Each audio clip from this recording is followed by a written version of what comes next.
An article in the Yale Alumni Magazine told the story of Clyde Murphy, a black man who was a member of the class of 1970. Clyde was a success story.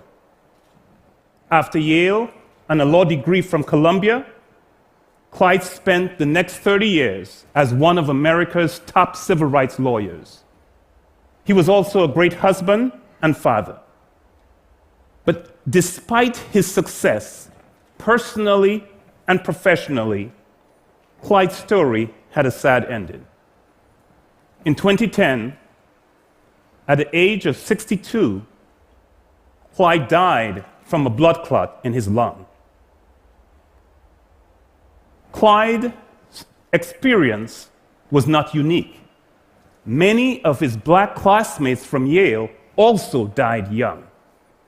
In fact, the magazine article indicated that 41 years after graduation from Yale, the black members of the class of 1970 had a death rate that was 3 times higher than that of the average class member.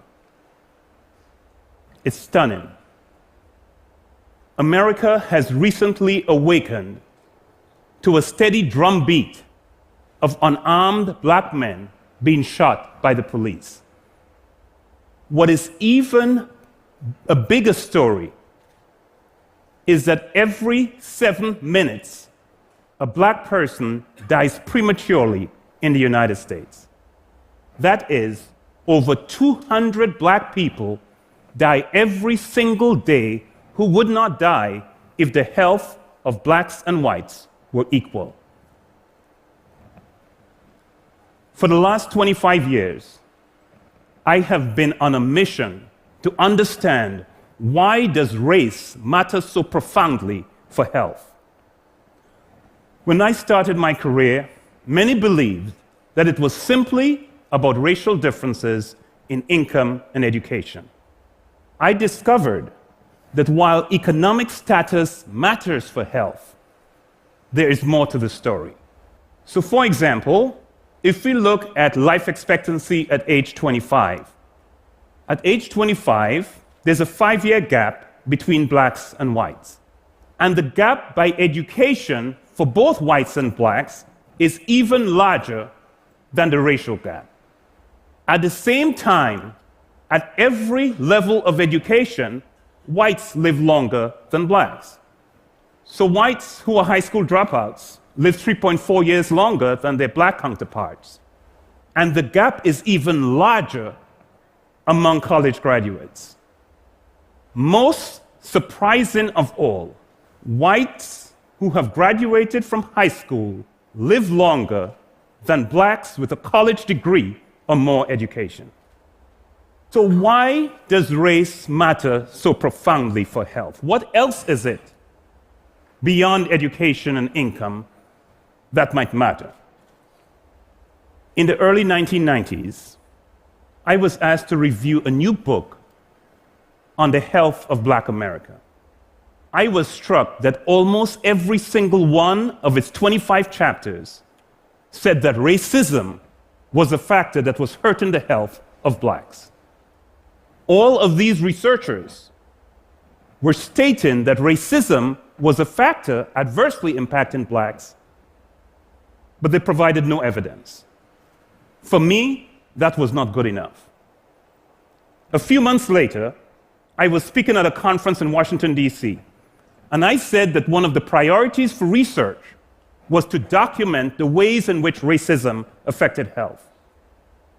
A white gentleman stood in the audience and said that while he agreed with me that racism was important, we could never measure racism. We measure self-esteem, I said. There's no reason why we can't measure racism if we put our minds to it. And so I put my mind to it and developed 3 scales. The first one captured major experiences of discrimination, like being unfairly fired or being unfairly stopped by the police. But discrimination also occurs in more minor and subtle experiences. And so my second scale, called the Everyday Discrimination Scale, captures 9 items that captures experiences like you're treated with less courtesy than others.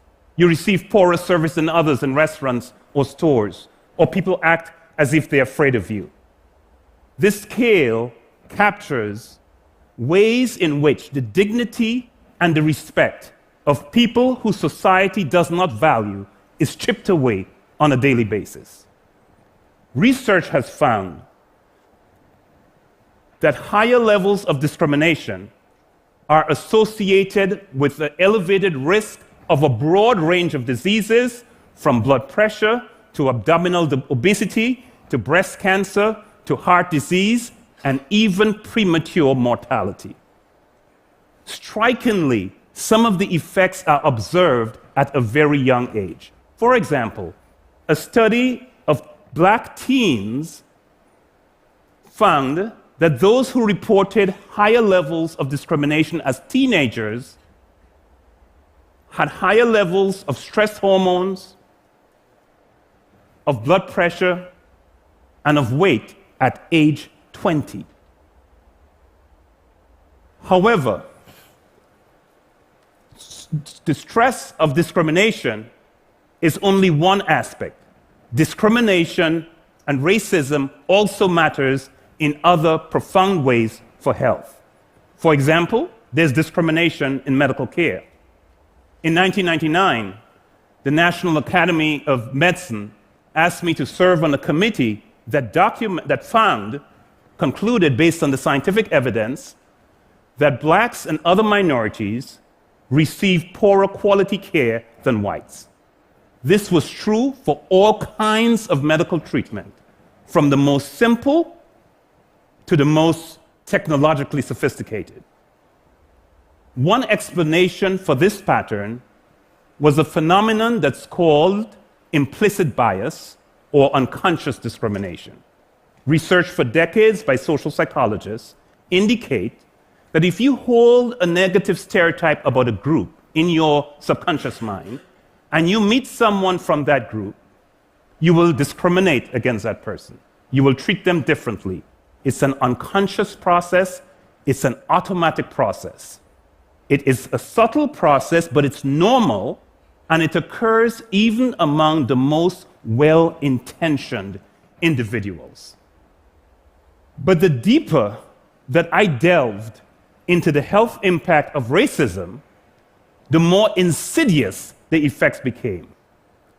There is institutional discrimination, which refers to discrimination that exists in the processes of social institutions. Residential segregation by race, which has led to blacks and whites living in very different neighborhood contexts, is a classic example of institutional racism. One of America's best-kept secrets is how residential segregation is the secret source that creates racial inequality in the United States. In America, where you live determines your access to opportunities in education, in employment, in housing, and even in access to medical care. One study of the 171 largest cities in the United States concluded that there is not even one city where whites live under equal conditions to blacks, and that the worst urban context in which whites reside is considerably better than the average context of black communities. Another study found that if you could eliminate statistically residential segregation, you would completely erase black-white differences in income, education, and unemployment, and reduce black-white differences in single motherhood by 2/3. All of that driven by segregation. I have also learned how the negative stereotypes and images of blacks in our culture literally create and sustain both institutional and individual discrimination. A group of researchers have put together a database that contains the books, magazines, and articles that the average college-educated American would read over their lifetime. It allows us to look within this database and see how Americans have seen words paired together as they grew up in this society. So when the word black appears in American culture, what co-occurs with it? Poor, violent, religious, lazy, cheerful, dangerous. When white occurs, the frequently co-occurring words are wealthy, progressive, conventional, stubborn, successful, educated. So when a police officer overreacts when he sees an unarmed black male and perceives him to be violent and dangerous, we are not necessarily dealing with an inherently bad cop. We may be simply viewing a normal American who is reflecting what he has been exposed to as a result of being raised in this society. From my own experience, I believe that your race does not have to be a determinant of your destiny.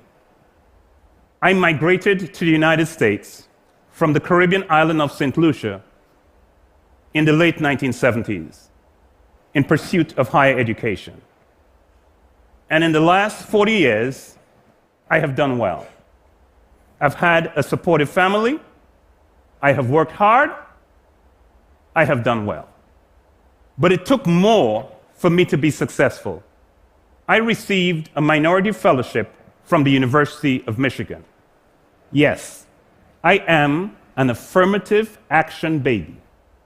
Without affirmative action, I would not be here. But in the last 40 years, Black America has been less successful than I have. In 1978, Black households in the United States earned 59 cents for every dollar of income whites earn. In 2015, Black families still earn 59 cents for every dollar of income that white families receive. And the racial gaps in wealth are even more stunning. For every dollar of wealth that whites have, Black families have 6 pennies and Latinos have 7 pennies. The fact is, racism is producing a truly rigged system that is systematically disadvantaging some racial groups in the United States. To paraphrase Plato, there is nothing so unfair as the equal treatment of unequal people. And that's why I am committed to working to dismantling racism. I deeply appreciate the fact that I am standing on the shoulders of those who have sacrificed even their lives to open the doors that I have walked through. I want to ensure that those doors remain open and that everyone can walk through those doors. Robert Kennedy said, "Each time a man or woman, I would add, stands up for an ideal or acts to improve the lot of others or strikes out against injustice, he sends forth a tiny ripple of hope. And those ripples can build a current that can sweep down the mightiest walls of oppression and resistance." I am optimistic today because all across America, I have seen ripples of hope. The Boston Medical Center has added lawyers to the medical team so that physicians can improve the health of their patients because the lawyers are addressing the non-medical needs their patients have. Loma Linda University has built a gateway college in nearby San Bernardino so that in addition to delivering medical care, they can provide job skills and job training to a predominantly minority, low-income community members so that they will have the skills they need to get a decent job. In Chapel Hill, North Carolina, the Abecedarian Project has figured out how to ensure that they have lowered the risk for heart disease for Blacks, in their mid-30s by providing high-quality daycare from birth to age 5. In after-school centers across the United States, Wintley Phipps and the U.S. Dream Academy is breaking the cycle of incarceration by providing high-quality academic enrichment and mentoring to ensure to the children of prisoners and children who are falling behind in school. In Huntsville, Alabama, Oakwood University, a historically black institution, is showing how we can improve the health of black adults by including a health evaluation as a part of freshman orientation and giving those students the tools they need to make healthy choices and providing them annually a health transcript so they can monitor their progress. And in Atlanta, Georgia, Purpose-Built Communities has dismantled the negative effects of segregation by transforming a crime-ridden, drug-infested public housing project into an oasis of mixed-income housing, of academic performance, of great community wellness, and of full employment. And finally, there is the Devine solution. Professor Patricia Devine of the University of Wisconsin has shown us how we can attack our hidden biases head-on and effectively reduce them. Each one of us can be a ripple of hope. This work will not always be easy, but former Supreme Court Justice Thurgood Marshall has told us we must dissent. We must dissent from the indifference. We must dissent from the apathy. We must dissent from the hatred and the mistrust. We must dissent because America can do better, because America has no choice but to do better. Thank you.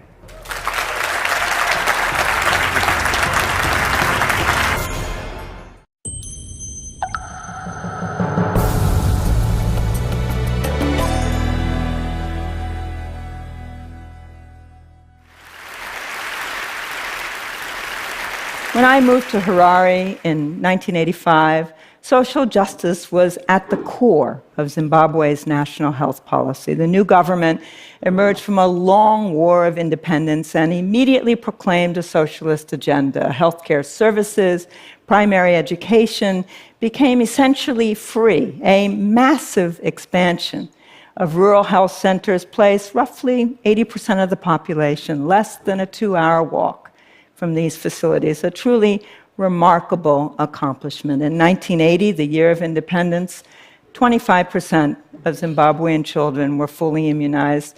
By 1990, a mere decade later, this proportion stood at 80%. I felt tremendously privileged to be part of this transformation, a revolution. The excitement, the camaraderie was palpable. Working side by side with brilliant Zimbabweans, scientists, doctors, activists, I felt connected not only to an African independence movement, but to a global progressive public health movement. But there were daunting challenges. Zimbabwe reported its first AIDS case in 1985, the year I arrived. I'd taken care of a few patients with AIDS in the early 1980s when I did my medical training at Harlem Hospital, but we had no idea what lay in store for Africa. Infection rates stood at about 2% in my early days there. These would soar to 1 out of every 4 adults by the time I left Harare 17 years later. By the mid-1990s, I told hundreds of people in the prime of life that they were HIV positive. I saw colleagues and friends die. My students, hospital patients, die. In response, my colleagues and I set up a clinic. We did condom demonstrations. We launched school education and workplace interventions. We did research. We counseled the partners of infected men about how to protect themselves. We worked hard. And at the time, I believed that I was doing my best. I was providing excellent treatment, such as it was, but I was not talking about structural change. Former UN Secretary Kofi Annan has spoken candidly about his personal failure leading to the Rwandan genocide. In 1994, he was head of the UN peacekeeping department.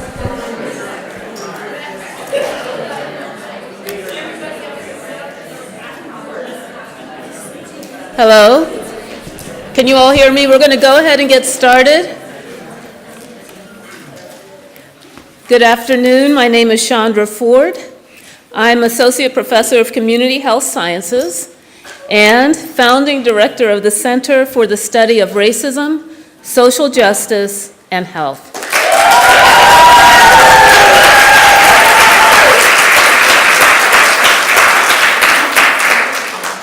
This is a multidisciplinary, collaborative research center housed in the Department of Community Health Sciences in the Fielding School of Public Health at the University of California at Los Angeles, UCLA. It is my pleasure to welcome you to this, the center's official launch. I'm overwhelmed by the very enthusiastic response we received since the announcement of this new center. Today, October 9th, 2017, is the second Monday in October, a day which until this year in Los Angeles was named and celebrated in honor of Christopher Columbus for his role opening up the Americas to Europeans. It has been 525 years since Columbus's arrival to the Caribbean. This date was chosen intentionally as the center's launch date.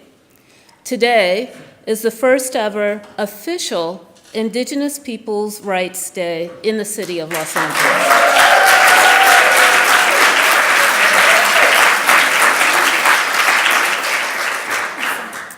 I hope you can appreciate the powerful symbolism that comes from launching the center on this first ever LA Indigenous Peoples' Day. It reminds us that our work on health disparities must address their root causes, and it suggests that the time is now for paradigm shifts that center the perspectives of marginalized communities. The center seeks to foster an intellectual community of academic and community experts engaged in multidisciplinary, collaborative research on the health effects of racism. This event names the members of the center's executive board, and it reveals our website. The center benefited from the support of many of you who provided letters of support, or you participated in conversations about what such a center should look like. Thank you.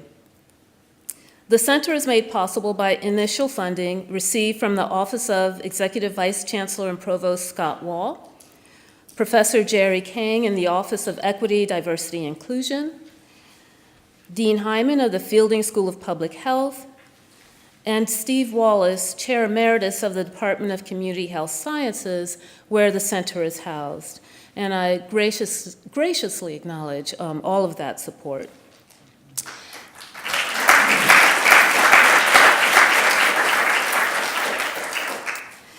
It is my distinct pleasure to introduce Dean Hyman, who, despite having several commitments today, has agreed to offer some remarks on this occasion. Jody Hyman has a PhD and an MD, and she is the Dean of the UCLA Fielding School of Public Health and founding director of the World Policy Analysis Center, which seeks to improve the level and quality of comparative policy data available to policymakers, researchers, and the public. Dean Hyman has authored and edited more than 300 publications, including 17 books. She has received numerous honors, including election to the U.S. National Academy of Medicine in 2013 and the Canadian Academy of Health Sciences in 2012.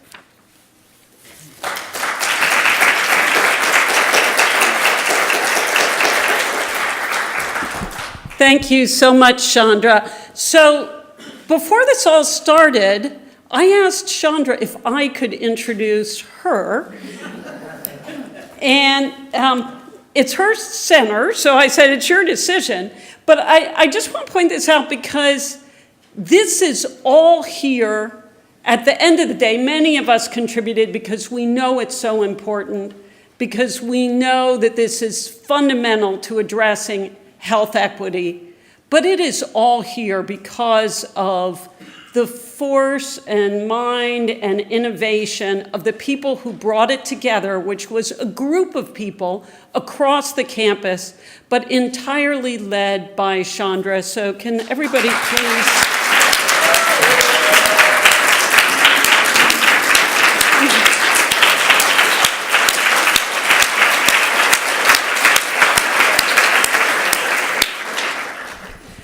Thank you. So when I asked her that, she said that she was the leader, but it was better for her to go first because she was also a worker bee. And I guess the piece I want to say fundamentally is that we all need to be worker bees to get this to change. This is a big roll up our sleeves and everybody contribute what we can contribute to make this happen in a deep and effective way. So when we planned this and we began these conversations last spring, I think none of us could have imagined, well, we could have imagined, unfortunately, because of how many bad things have happened, but still I think we would have been surprised at the time we began to plan this at Charlottesville, at the openness of neo-Nazism, of white supremacy. So while these recent events make all the more urgent the need of the center, this need has been a long time coming, and I think we all know that.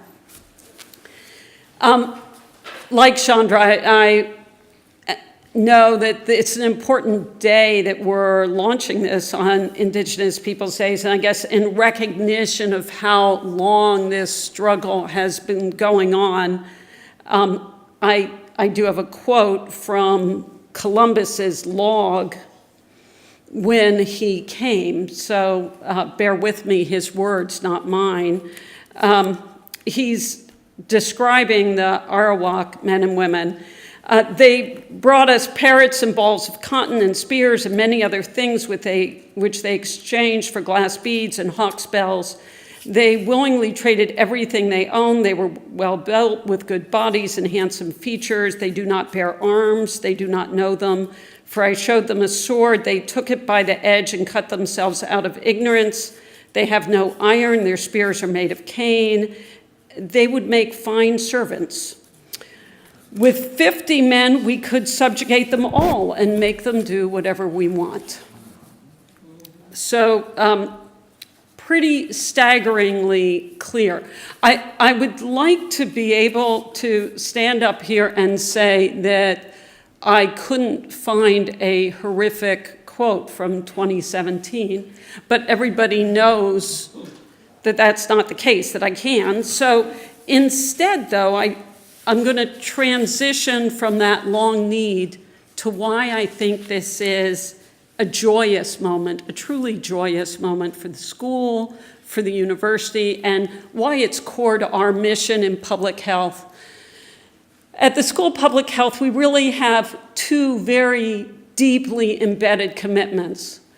One is to take world-class research on what will improve health and have it lead to impact in people's actual lives on the ground in communities. And two, equally importantly, to do it in a way that increases health equity, that reduces health disparities. And given those combined goals, I think nothing could be more at the center of the need right now that we have to fill than launching this Center for the Study of Racism, Social Justice, and Health. So I am thrilled that we're all here together in the beginning of this point in this journey. It's not the beginning for many of us. I know, looking at faces around the auditorium, that there are people who have been working on this issue for 20 years, 30 years, 40 years more. I'm not trying to call out anybody. on the number of years working. But I do think this is a crucial moment, which is saying we're all going to come together at a time when it is so urgently needed to do everything we can to take that evidence on what's happening, what's driving the disparities, what's driving the racism, what can be done to change this in our communities, in our country, and in the world, and have a positive impact on health disparities. So I am honored to be able to join all the members of the center in this effort, and I hope all of you will join all of us. Thank you to the center.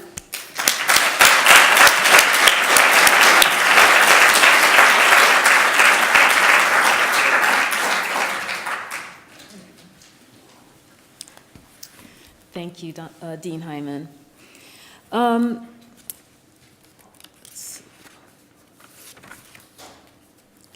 A couple of housekeeping items. Number one, if you have a device that makes noise or buzzes, please silence it. Number two, food is not allowed in the auditorium, but much of this event is actually a reception to facilitate us connecting with one another. So when you're in here, please discard the food items before you return in here. And then finally, if you're using social media like Twitter, please use the hashtag racial health equity, all one word. So I want to invite you back out to the reception. We'll reconvene here at 1 o'clock promptly, where we'll start the main remarks and introduce our board and launch our website. So thank you.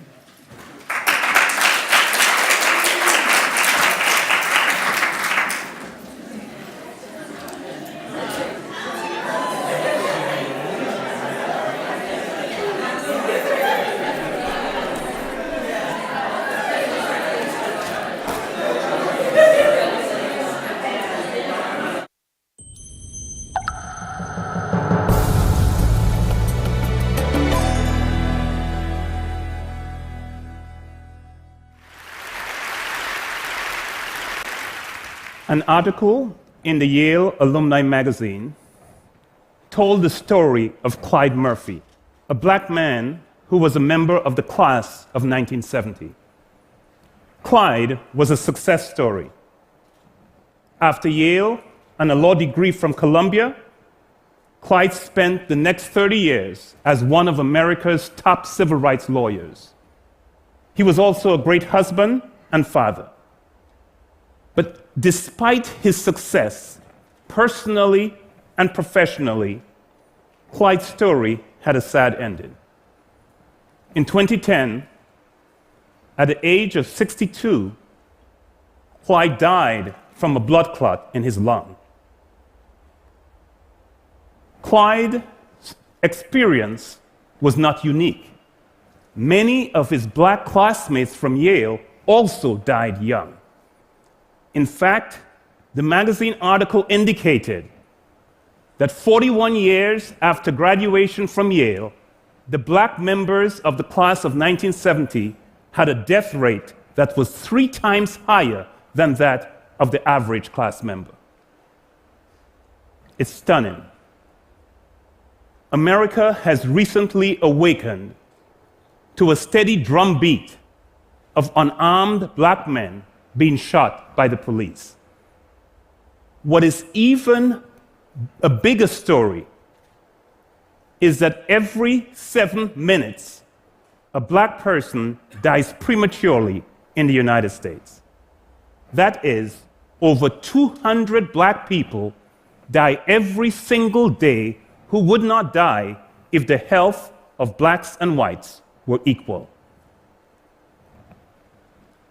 For the last 25 years, I have been on a mission to understand why does race matter so profoundly for health. When I started my career, many believed that it was simply about racial differences in income and education. I discovered that while economic status matters for health, there is more to the story. So, for example, if we look at life expectancy at age 25, at age 25, there's a 5-year gap between blacks and whites. And the gap by education for both whites and blacks is even larger than the racial gap. At the same time, at every level of education, whites live longer than blacks.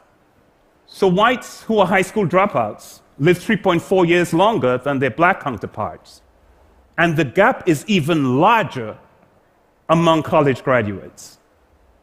Most surprising of all, whites who have graduated from high school live longer than blacks with a college degree or more education. So why does race matter so profoundly for health? What else is it beyond education and income that might matter?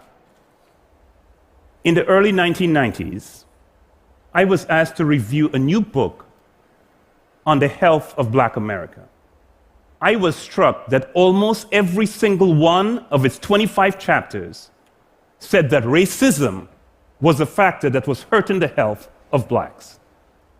All of these researchers were stating that racism was a factor adversely impacting blacks, but they provided no evidence. For me, that was not good enough. A few months later, I was speaking at a conference in Washington, D.C., and I said that one of the priorities for research was to document the ways in which racism affected health. A white gentleman stood in the audience and said that while he agreed with me that racism was important, we could never measure racism. We measure self-esteem, I said. There's no reason why we can't measure racism if we put our minds to it. And so I put my mind to it and developed 3 scales. The first one captured major experiences of discrimination, like being unfairly fired or being unfairly stopped by the police. But discrimination also occurs in more minor and subtle experiences. And so my second scale, called the Everyday Discrimination Scale, captures 9 items that captures experiences like you're treated with less courtesy than others, you receive poorer service than others in restaurants or stores, or people act as if they're afraid of you. This scale captures ways in which the dignity and the respect of people whose society does not value is chipped away on a daily basis. Research has found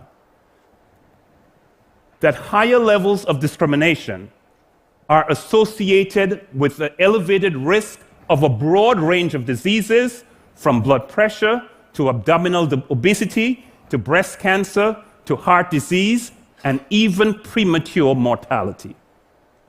Strikingly, some of the effects are observed at a very young age. For example, a study of black teens found that those who reported higher levels of discrimination as teenagers had higher levels of stress hormones, of blood pressure, and of weight at age 20. However, the stress of discrimination is only one aspect. Discrimination and racism also matters in other profound ways for health. For example, there's discrimination in medical care. In 1999, the National Academy of Medicine asked me to serve on a committee that concluded based on the scientific evidence that blacks and other minorities receive poorer quality care than whites. This was true for all kinds of medical treatment, from the most simple to the most technologically sophisticated. One explanation for this pattern was a phenomenon that's called implicit bias or unconscious discrimination. Research for decades by social psychologists indicate that if you hold a negative stereotype about a group in your subconscious mind, and you meet someone from that group, you will discriminate against that person. You will treat them differently. It's an unconscious process. It's an automatic process. It is a subtle process, but it's normal, and it occurs even among the most well-intentioned individuals. But the deeper that I delved into the health impact of racism, the more insidious the effects became. There is institutional discrimination, which refers to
Hello.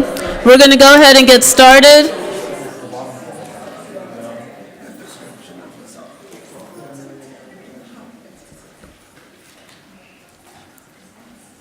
As many of you know, for years, researchers have generated theories about social inequalities, documented disparities, and estimated the prevalence of racism among diverse communities.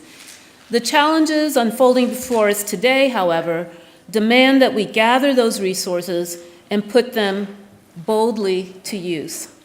A 2015 systematic review conducted by Jan Paradis and his co-authors, including Gilbert G. of this center, identified more than 300 empirical papers that examined racism in health, and these papers were published in the scientific literature during the 30-year period 1983 to 2013.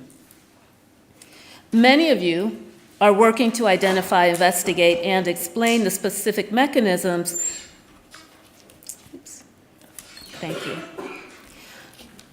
By which various forms of racism may produce local, national, or global health inequities. This rapidly expanding knowledge base is important for improving understandings about how racism affects the physical and mental health of diverse populations. I hope you will join me in building on this work by adding critical, self-reflective norms within this intellectual community as we continue to focus on the empirical dimensions of this work. The center shares a commitment to health disparities with a number of other units on the campus of UCLA. It is distinguished by its primary focus on explicating through empirical and other research the health implications of racism. Public health is both an academic discipline and an applied field. So translating research findings for use by public health professionals, community organizations, and policymakers is critical. UCLA is a public institution with a commitment to the residents of the state of California. As director, I am delighted by the prospect of working together with members of the surrounding community, and I invite community partners to become involved actively with the center's activities. Now, this center has 5 major goals. They are to advance public health investigations into racial justice and health equity. Our location in Los Angeles makes this work an imperative. The city's rich history of social justice and the region's critical mass of academic and community-based racial equity scholars have the potential to boost and extend the center's efforts. The second goal is to become a leading academic research unit focused on racial justice and health inequities. This center will build the empirical knowledge base that explains exactly how various forms of racism may contribute to health disparities. To have integrity among the most marginalized communities, however, we must go beyond merely conducting empirical studies. We must model equity in the processes that we use to conduct this work and commit to translating the findings so that they can be used by community members and policymakers in their ongoing health equity efforts. Number 3, the third goal is to foster an interdisciplinary intellectual home for researchers and scholars who use cutting-edge, all right, I put that out there, anti-racism approaches to study racism and health equity. A number of researchers, scholars, and postdoctoral trainees in the University of California system independently study racism and health. However, no single unit serves as an intellectual home that brings these individuals together under the rubric of a specific focus on racism and health equity. The center will foster, I would say under an explicit focus on racism and health equity, the center will foster a rich, respectful intellectual environment among affiliates from diverse disciplines, including public health, medicine, the allied health sciences, the social sciences, humanities and law, and much more. It will encourage interdisciplinary collaboration, training, and research, and use incentives such as named awards and grants to reward exemplary interdisciplinary endeavors. The fourth goal is to advance the theory and methods used to conceptualize and measure racism's contributions to health inequities. Historically, health-related funding agencies such as the NIH rarely fund the development and evaluation of racism-related theory and methods, even though these tools are essential to advance this knowledge. The meanings of social constructs such as race, ethnicity, racialization, racism are complex. They change over time and context, and the health implications depend in part on which disease or population is of interest.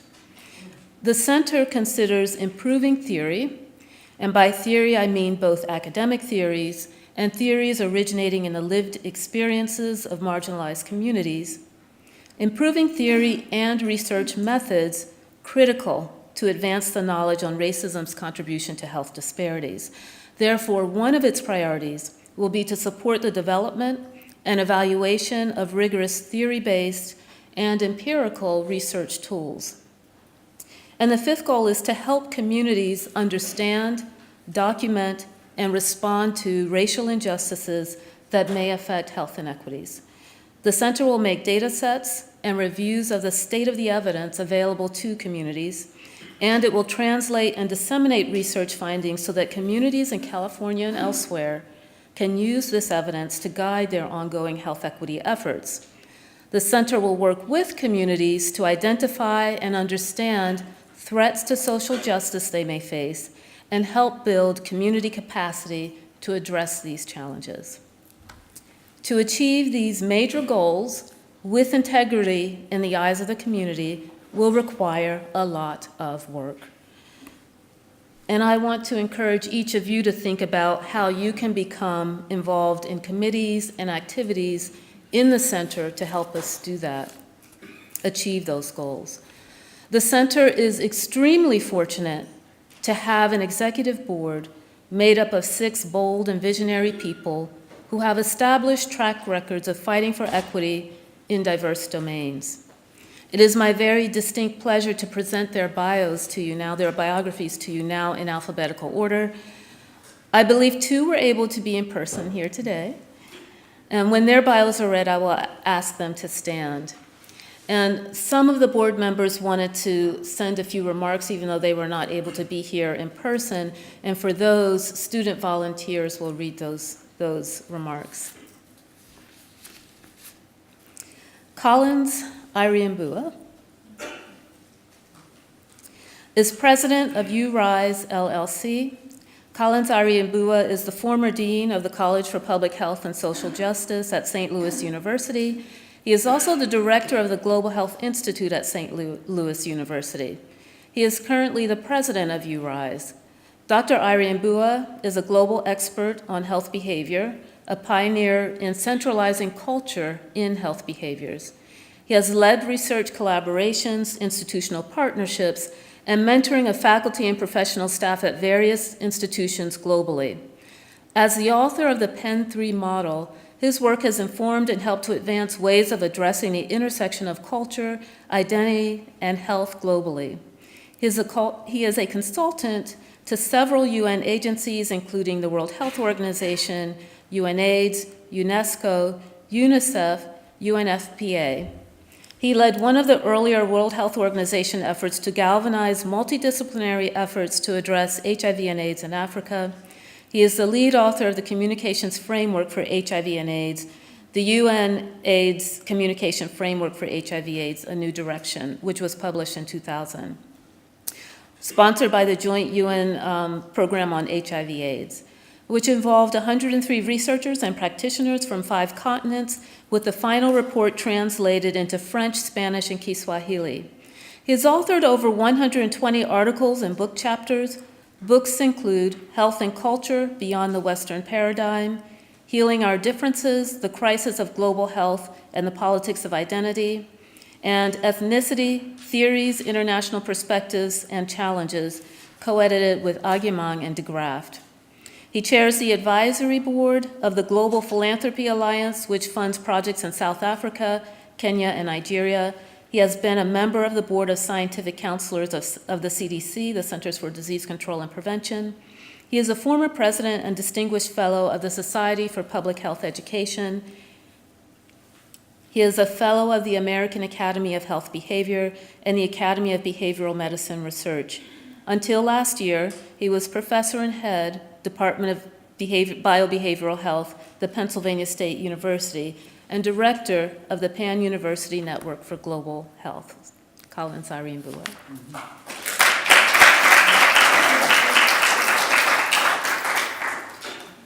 Dr. Gilbert G. is an associate professor in the UCLA Fielding School of Public Health, Department of Community Health Sciences. His research examines how racism and other forms of structural disadvantage contribute to health and healthcare disparities. In addition, Dr. G's work examines stress, neighborhoods, and environmental justice using a multi-level life course perspective.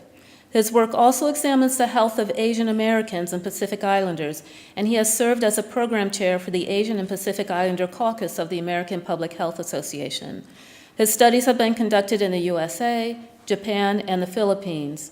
Dr. G holds a Bachelor's of Arts in Neuroscience from Oberlin College, a doctorate in Social and Behavioral Sciences from the Johns Hopkins University School of Public Health, and postdoctoral training in sociology from Indiana University. I believe we have a volunteer. Yes. Chao-Win Lan, a doctoral student in the Department of Community Health Sciences, will read a few remarks from Dr. G. Despite that some may believe, white supremacy has never left us, but has recently re-emerged in the public's eye, emboldened and invigorated. This Center for the Study of Racism, Social Justice, and Health provide a much-needed intellectual and social space to revitalize the many dreamers who have sought and fought for justice. I'm thankful that Dr. Chandra Ford is such a visionary and humanitarian, and look forward to the many exciting things that will come from this center and her leadership. Thank you, Dr. G.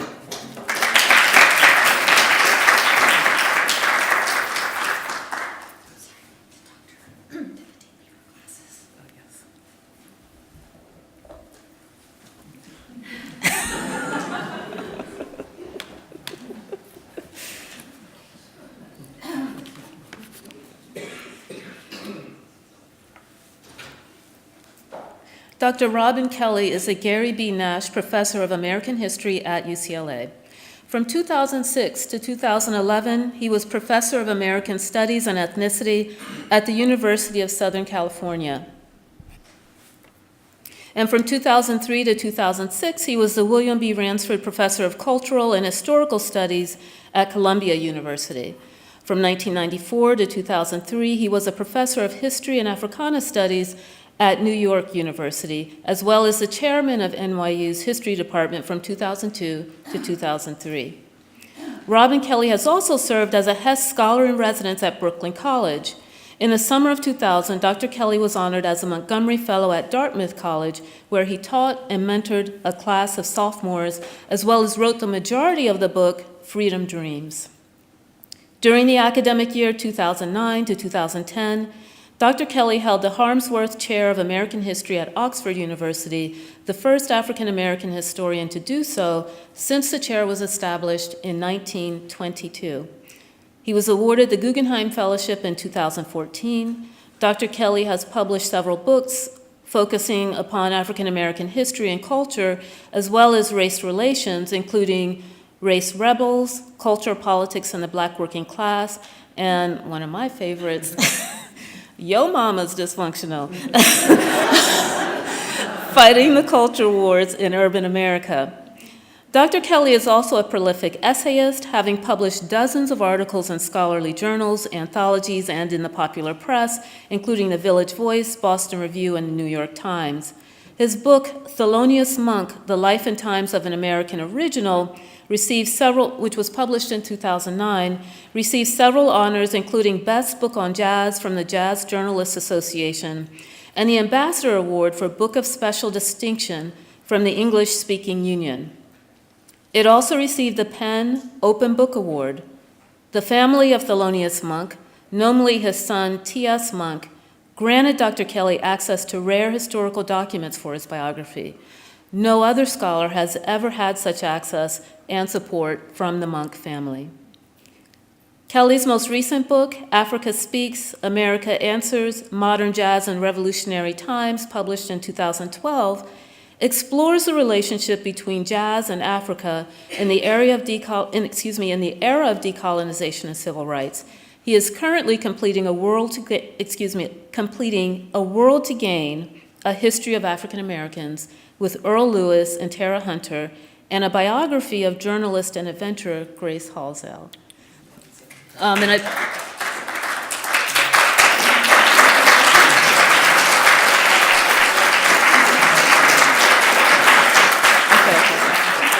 and I believe that you had a few remarks that you wanted to make.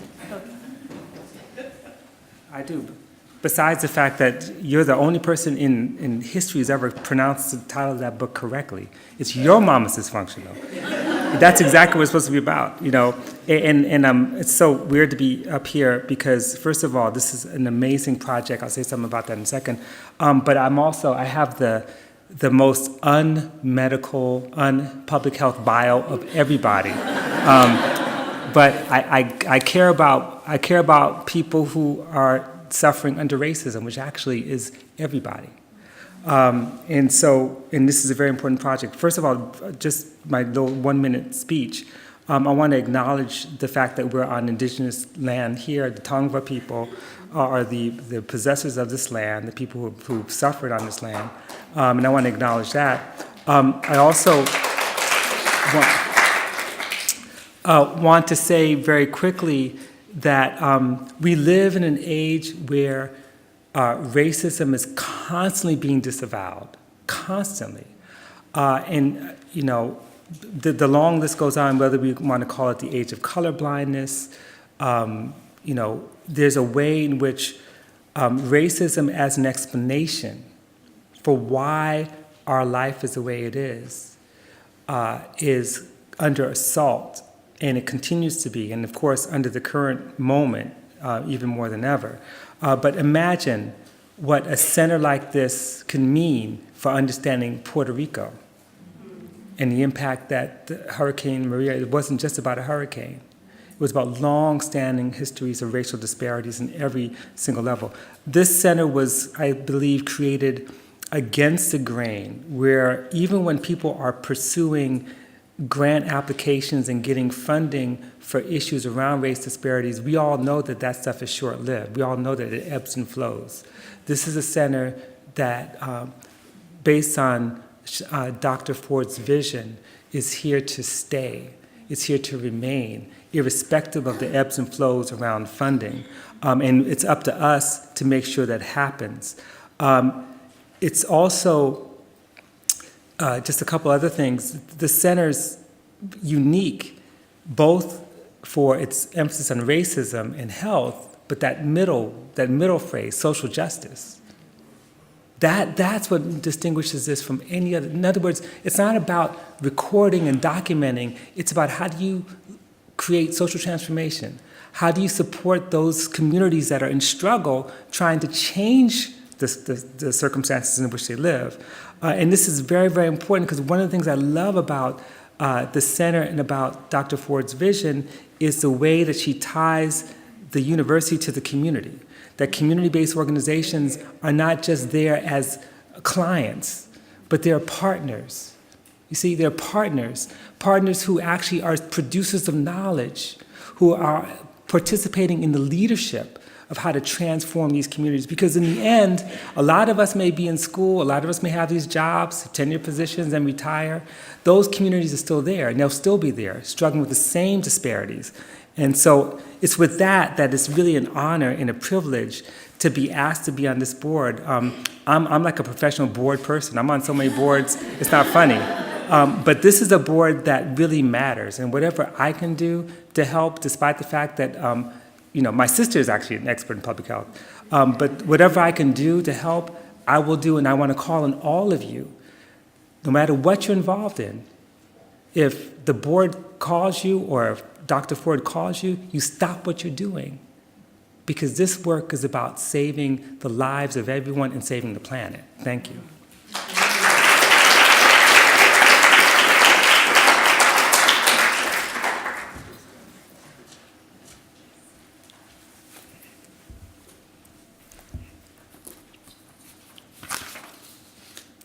Barbara Krimgold.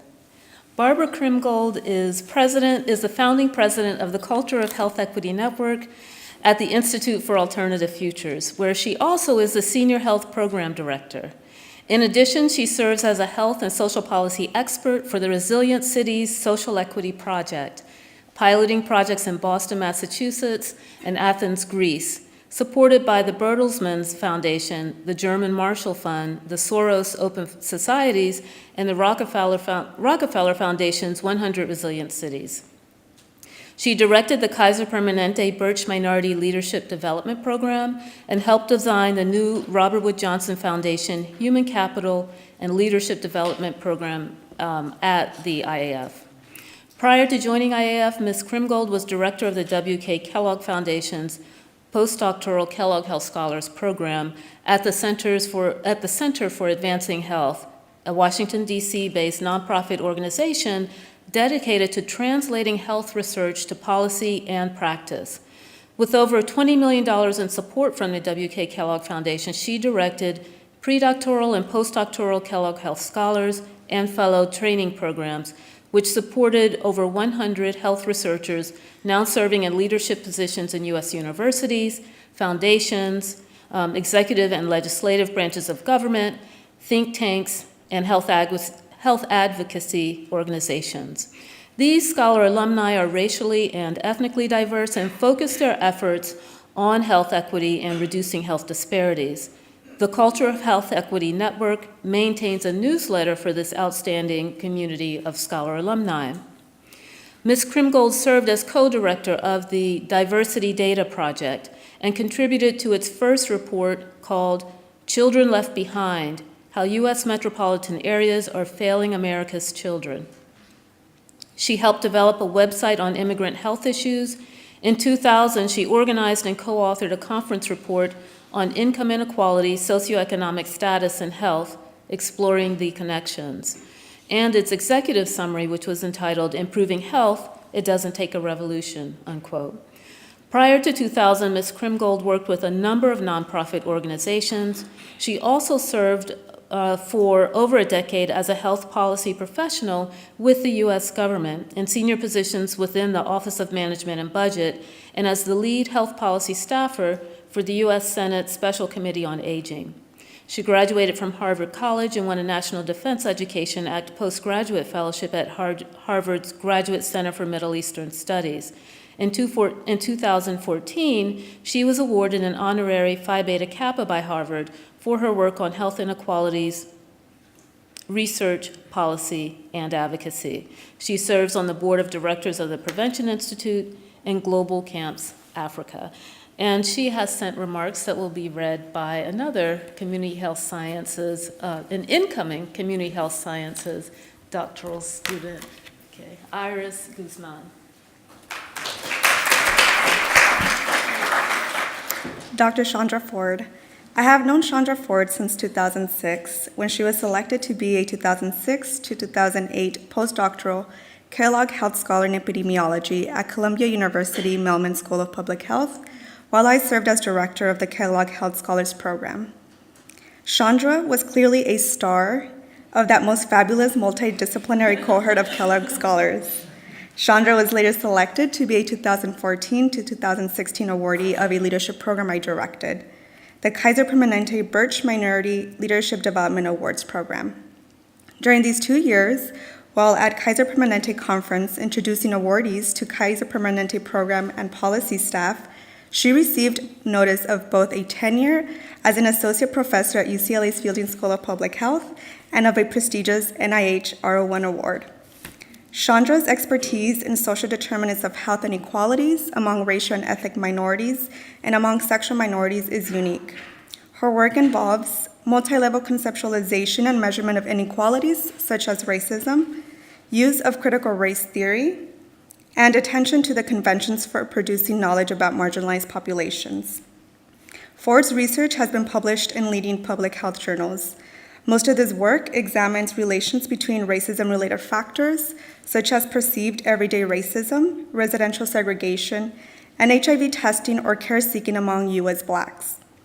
Her projects extend this work by examining medical distrust, medical racism, and HIV conspiracy beliefs related to HIV preventative behaviors across racial, ethnic minority populations.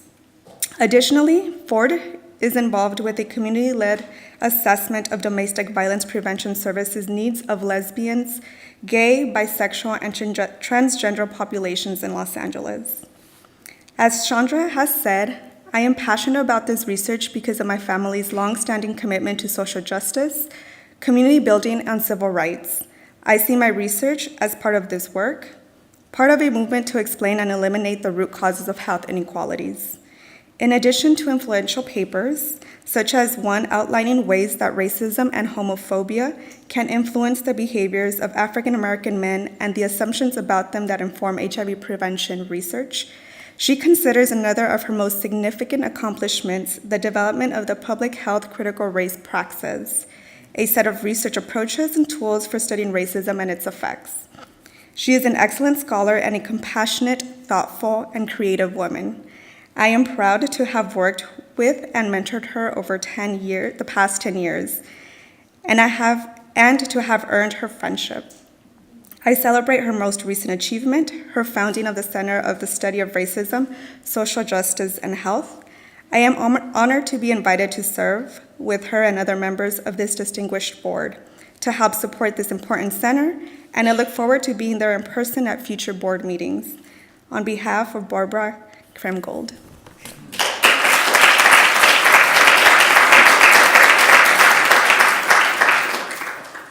I think I should have set some limits and guidelines on what could be said in those remarks. Okay, well, thank you very much, Iris.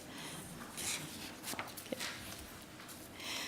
Dr. Keith Norris is an internationally recognized clinician scientist and health policy leader who has been instrumental in shaping national health policy and clinical practice guidelines in the area of kidney disease. He has been one of the most highly funded NIH investigators in the nation and one of the most highly cited scientists in the world in the area of chronic kidney disease and health disparities. He's been a powerful advocate for minority institutions and served for 7 years as the president of the Research Centers and Minority Institutions Program Association. After leaving Cornell in 1976 at the age of 19, he attended Howard University College of Medicine. Upon graduation in 1980, he was inducted into the Alpha Omega Alpha Medical Honor Society. He then completed his residency training and chief residency in internal medicine. From 1983 to 1986, he trained in nephrology at the combined West Los Angeles Veterans Administration UCLA program. In addition to being board certified in internal medicine and nephrology, he is an American Society of Hypertension specialist in clinical hypertension. In 2014, he received his doctorate in religious, spiritual, and metaphysical philosophy. After serving as executive vice president for research and health affairs and interim president at Charles Drew University, he returned to UCLA as a professor of medicine and co-director of the Clinical and Translational Science Institute's Community Engagement Research Program. In 1995, he was selected to join the inaugural National Kidney Foundation Dialysis Outcomes Quality Initiative, where he worked for a decade helping to transform practice guidelines and national health policy for patients with chronic kidney disease. He was also a founding member of the CMS ESRD Continuous Performance Measures Workgroup. He presently serves as a member of the National Kidney Foundation Kidney Early Evaluation Program, or KEEP, Executive Committee, the American Association of Kidney Patients Medical Advisory Board, and the ESRD Network 3 Medical Review Board. He is a member of the NIDDK U.S. Renal Data System Advisory Board. He also serves as an advisor to pharmaceutical and dialysis companies. His research interests focus on hypertension and chronic kidney disease in disadvantaged populations. Other research areas include the role of vitamin D in oxidative stress in health disparities and enhancing community academic partnerships. He was one of 19 principal investigators for the multi-site NIH-funded African American study of kidney disease and hypertension and the ASK cohort study, the largest comparative drug intervention trial focusing on renal outcomes among African Americans. Dr. Norris was the founding principal investigator for the first National Translational Research Network, dedicated to reducing health disparities, the NIH RCMI Translational Research Network. Dr. Norris.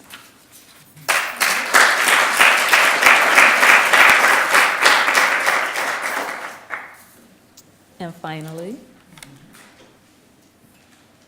as an early teen, Margaret Prescott emigrated along with her family from Barbados in the Caribbean to the US and immediately became involved in the civil rights movement. After moving to Los Angeles, she was an active supporter of the efforts of the Utility Workers Union of America Local 132 in their successful effort to win pay equity for women gas company workers, for pay equity for women gas company workers. It was the first such victory in private industry in the United States. In the mid-1980s, in response to police reports of the serial murders of Black women in South Los Angeles, Margaret founded the Black Coalition Fighting Back Serial Murders, which resulted in the establishment of a reward by LA City and an LAPD task force to investigate the murders. Her work was reflected in the recent HBO film about the murders entitled Tales of the Grim Sleeper. The Nick Broomfield film was shortlisted for an Academy Award in the documentary category. Margaret was active in the UN Women's Decade, where she coordinated the lobbying efforts that succeeded in getting governments to agree to measure and value unwaged work in the home, on the land, and in the communities and national accounts. Margaret Prescott is the host and producer of Sojourner Truth, a popular, nationally syndicated drive-time public affairs program on Pacifica Radio's KPFK in Los Angeles, WBAI in New York City, and WPFW in Washington, D.C., as well as several other stations, including in Atlanta, Olympia, Washington, Portland, Oregon, where she has interviewed key figures including Harry Belafonte, Danny Glover, the late Venezuelan President Hugo Chavez, Toni Morrison, four-time Grammy winner Ben Harper, and others. Margaret was named by the LA Weekly as the best radio personality in Southern California. She is the author of Black Women Bringing It All Back Home, which was published in the UK. Margaret.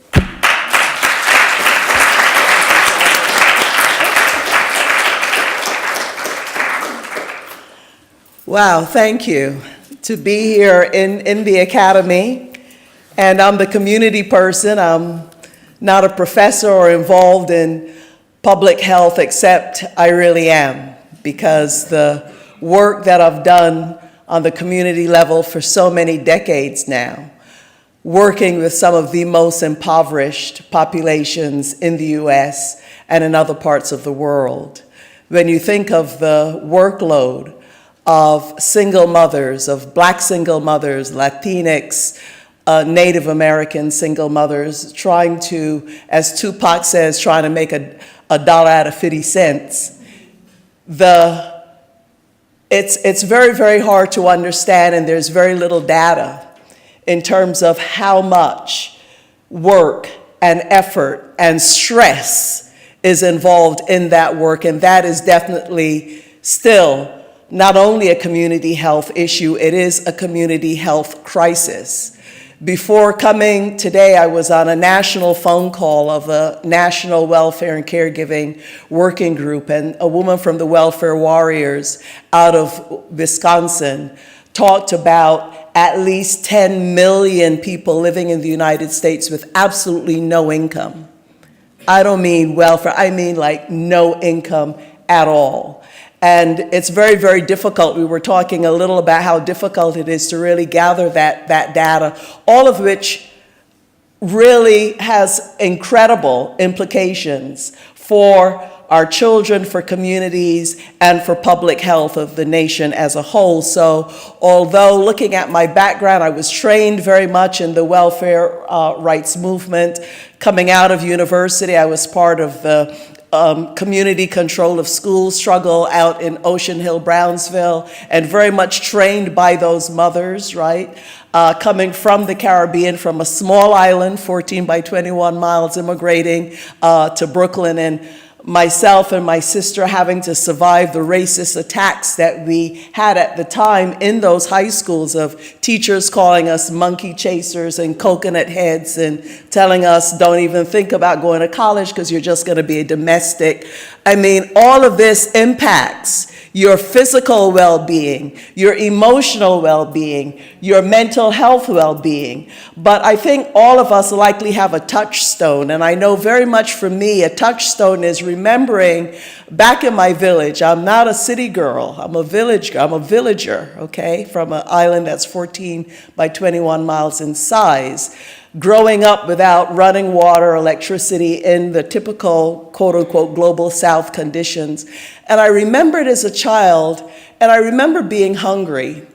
And I remember thinking, you know what, when I grow up, I want to do something so that no child is ever hungry again. Hunger still a crisis and a health crisis here in South Los Angeles, in East Los Angeles, across this nation, and indeed the world. I was fortunate enough in the work that I did spend a little time in the academy, not so much involved in research. I spent 4 years in the City University of New York at Queens College, where I was part of the SEEK program, and what we did there was to bring students from inner city communities and really help to prepare them to compete in a 4-year institution. And dealing with the health and well-being of those students and realizing that I couldn't just teach, I had to make sure that there was childcare for the students, you know, that their welfare grant wasn't being cut because they were getting a student grant, or their student grant wasn't being cut because they got welfare. We fought that, and we established a precedent in New York State that meant that those impoverished single mothers were able to go in and get a 4-year education in City University, New York. So I'm telling you, and then Chandra mentioned the work we did at the United Nations, where we know that women do 2/3 of the world's work for 5% of the world's income, own less than 1% of, you know, the world's assets, right? And most of that work happening in the global South, happening by impoverished women, not only doing the caregiving work of creating the entire society, really, if you think about it, having the children, creating the labor force, but also doing the majority of work on the land. When you think of Latin America and Africa, we fought, took us about a decade to get the United Nations to say, admit that, yes, this is work.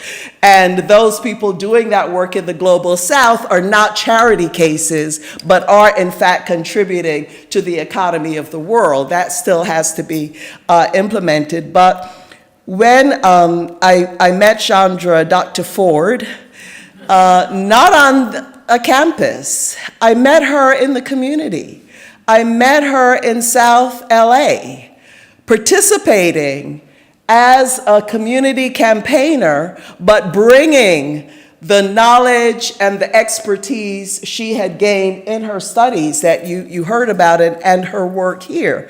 And I was very curious. I was like, who is this person coming in from UCLA and down with me, you know? I wouldn't use the word rabble-rousing, not so much, but, you know, fighting racism and, you know, and issues in the community. And I really want to congratulate Dr. Ford and everybody, because we know that it takes a village, right? We know that there are a lot of people that helped to create this center, but as the dean so eloquently said in her remarks, it was really the leadership of Dr. Ford that brought this center to fruition. And I never would have thought that I would be in a center for the study of racism, social justice, and health, right? And I remember the sickle cell programs begun by the Black Panther Party and the husband of my cousin, Arthur Prescott Noonan, who was in SNCC.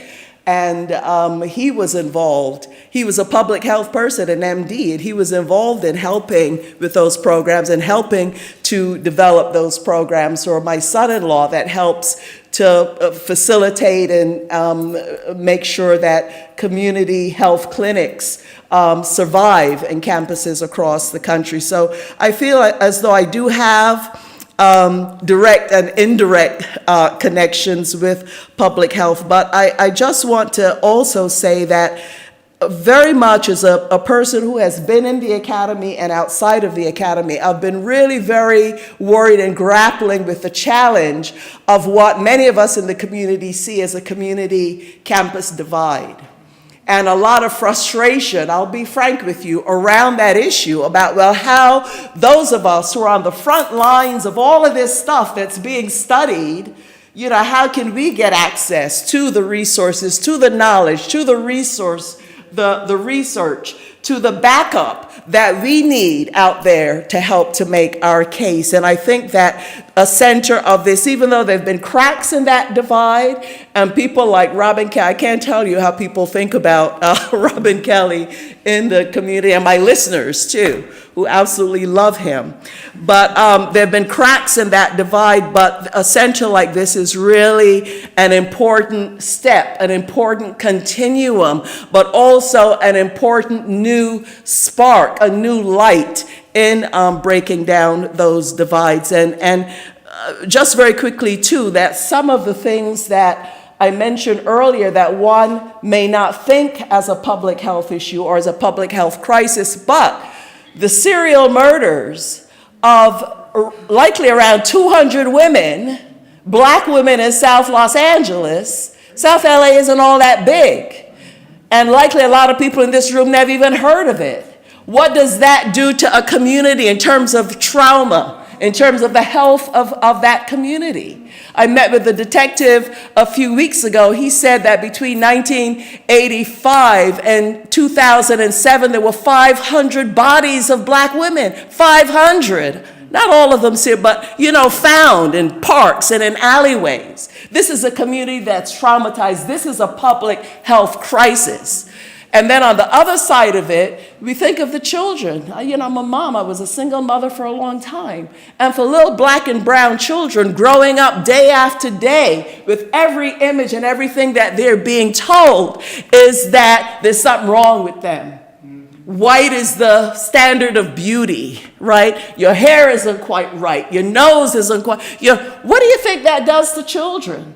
I remember teaching little first graders, and they would draw themselves, little black and Puerto Rican kids, they would draw themselves as blonde and blue eyes. You know, do we really stop to think of what that means in terms of the emotional health? And is this not a public health crisis? And finally, the work that I do is also international.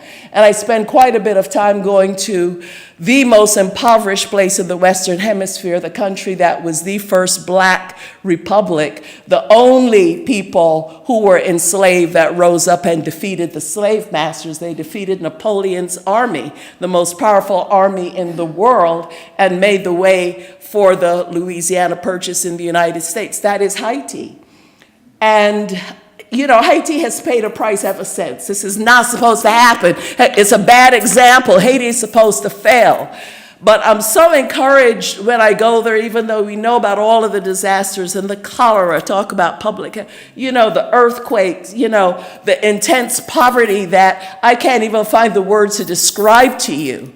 And then how encouraged I am when I walk into the campus of UNIFA, the University of the Aristide Foundation in Port-au-Prince, that is almost like an oasis, you know, outside, people scratching out a living. And then you see these students coming from the rural areas, coming from those communities, many of whom don't even know how to use a toilet that flushes by water. And you have deans and professors that are really helping those students to keep their dignity together because they intend to become doctors. There's a medical school there. They intend to become lawyers. Some of them are being trained in other aspects of health. They've now opened a nursing school. And I've been trying my best to support, get the word out about them and to support the work that they're doing because they are so thirsty to connect with academies, with universities here in the United States. Exchange, people come speak something, you know, and these are people who are, again, from the most impoverished region, just doing everything they can to make an education. So I am really thrilled and delighted to be in such an esteemed and distinguished group. And Dr. Ford, I'm sorry, I know I've gone on a little longer than you had hoped for, but thank you so very much for inviting me in to be part of this, and I'll do everything I can to contribute. And when Dr. Ford tells me to do something, let me tell you, I'm going to do it. So I'm with Dr. Kelly. When she asks you to do something, please do it. Thank you.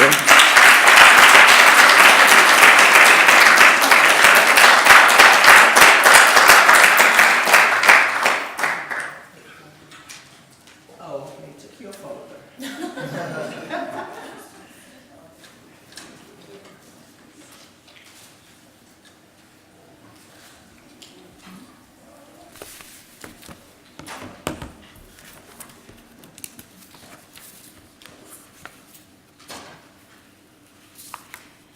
So you see, we have an outstanding board, and I am thrilled and delighted.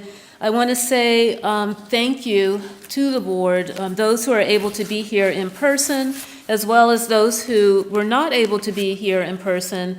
Thank you in advance for your enthusiastic response. It has surprised me and also been a very humbling experience, and I look forward to working closely with you. Won't you all join me in thanking and acknowledging the board?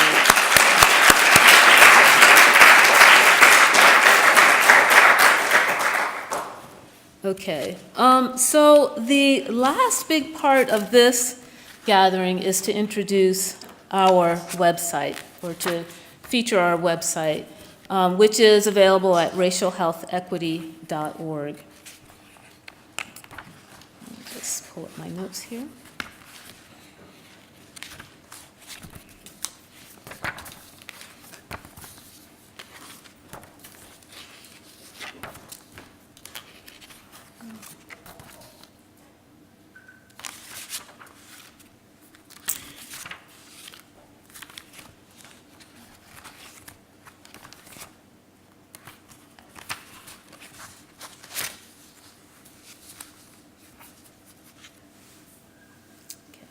So I have had the honor and the privilege over the last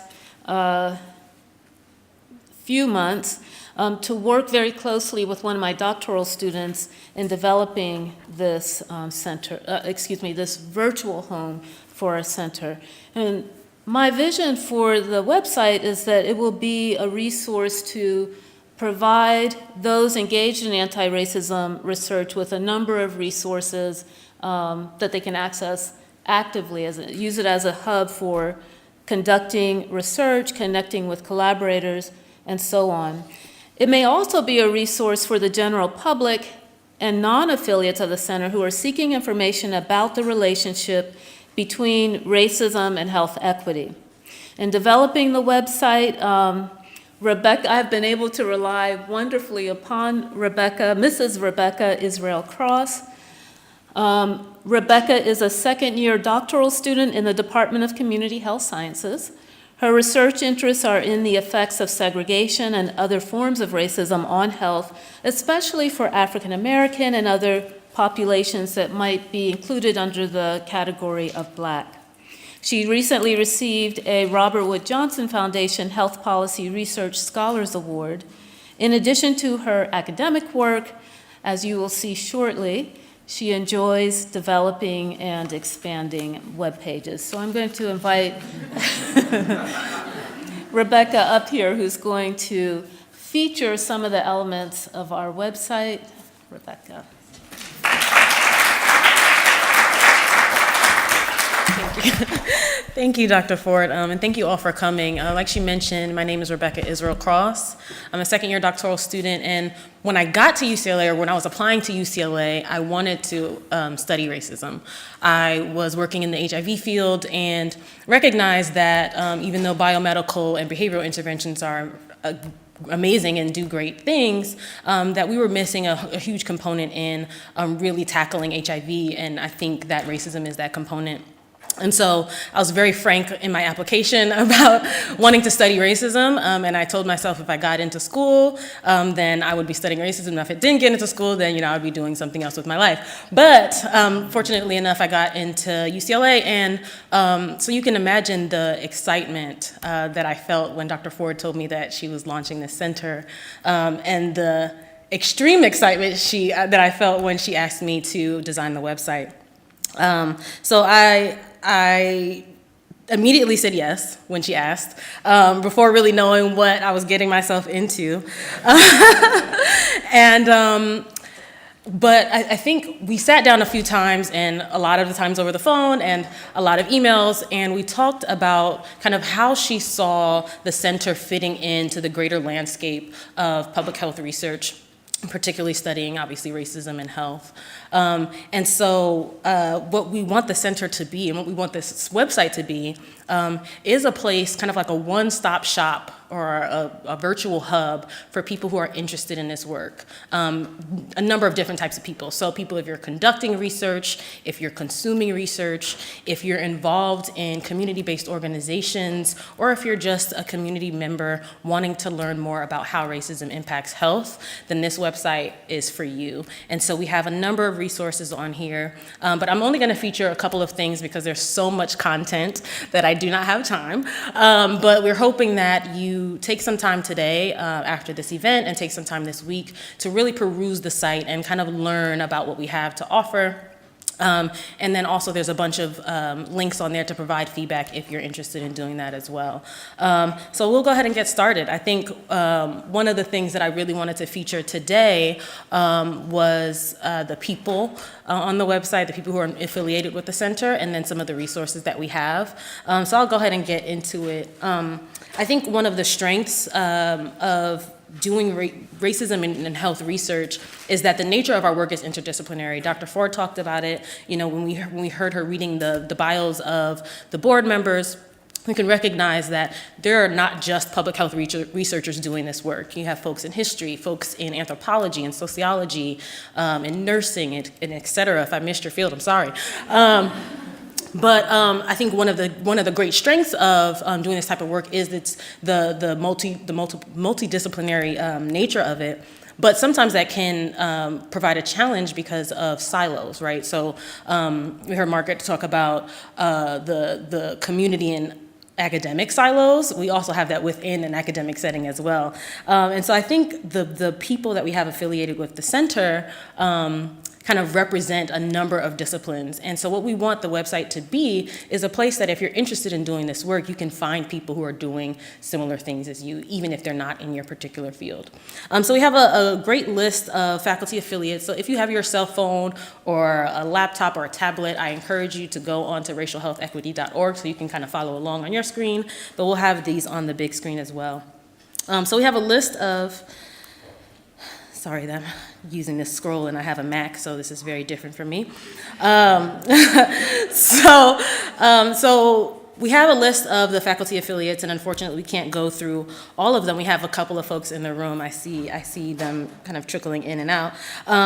But I think one of the biggest, most important features on this site, so I'll just scroll through a couple of things, and you see it's a very diverse list of faculty affiliates.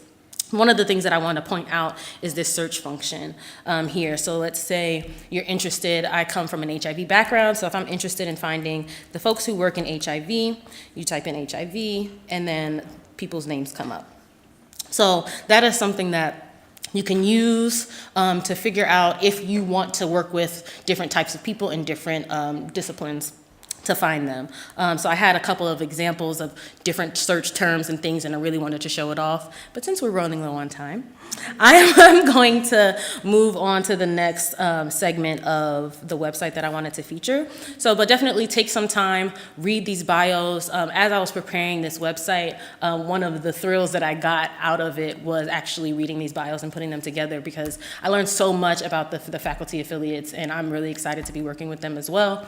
So I definitely suggest and encourage you to look into these folks. And a lot of them are at UCLA, but there's quite a few of them that aren't as well.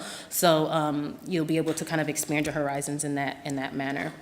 So the next thing that I wanted to show you was our library of resources. So another thing that Dr. Ford mentioned was that we want this website, to be kind of like a really big virtual textbook, if you will, of the resources that you might need if you're interested in just learning more about the relationship between racism and health, but also particularly if you're interested in conducting this research, or if you're interested in using this research for community-based practice and engagement.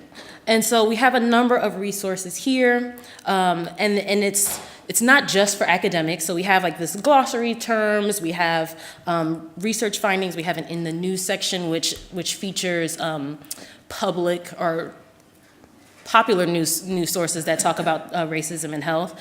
And so we kind of have it on all spectrums of this type of work. So no matter if you're a community member, no matter if you're a student, we want this site to be accessible to you. And so we also want your feedback on it if it's not. So there are a number of places on the website that you might find a link to say, submit another glossary term. I don't know what intersectionality means. So please provide a definition for what you mean for intersectionality, things like that. So I'm not gonna click through all of these.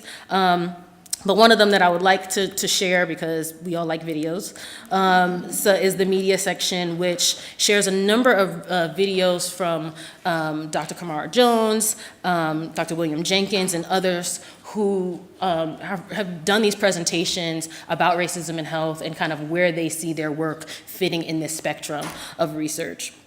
So we encourage you to check these out. I'm sure you have seen some rendition of this video. So I don't want to harp on too much of the resources here. Thank you, Dr. Cunningham. But we do want to encourage you to check out these resources. You will have plenty of things to read if you're like me and love reading. There's tons of things on here, and we will be continually updating the website as we get more affiliates, as we get more resources and more funding. We'll be updating with different activities and initiatives. So quickly, I'll show you our community engagement page, which has events and blogs and other community resources. But just for our events page, because we have some coming up, I want to talk about those a little bit. So I don't know, Dr. Ford, if you were planning on talking about this? No, and unfortunately, I just learned that we have, there's something right afterwards, so it's not okay. Oh, okay. So I'll be quick. Okay, so we have the inaugural talk of the Center for the Study of Racism, Social Justice, and Health on October 19th, and that is next Thursday. And it is from 4 p.m. to 6 p.m., and I think there's a reception following. And so the speaker for that event is Dr. David Che from Auburn University, who is a leading racism and health scholar. And so I definitely encourage you all to come to our website and get the information for that, and also come to the event as well. So like I mentioned, we want your feedback on the website. We want you to look and peruse and spend time and click on links, and really kind of engage with the website and let us know your thoughts, and really use this research. We have like PDFs on there, we have books on there. So all of this information is for you, for your use. And so I'll turn it back over to Dr. Ford.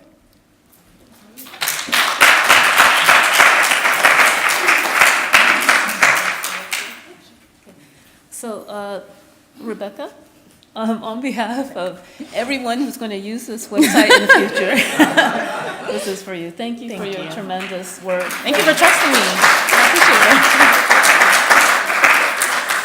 appreciate it. Okay. So this concludes the formal program remarks. I want to thank everyone for coming out. I want you to think of this not as something other people are handling or doing, but thinking in terms of what are you going to do to be involved, and as you come up with ideas, send them along, show up at a meeting. This is just the beginning, and all of those forming committees and undertaking tasks, all of that is yet to come, but we need you to do it, so thank you. Thank you.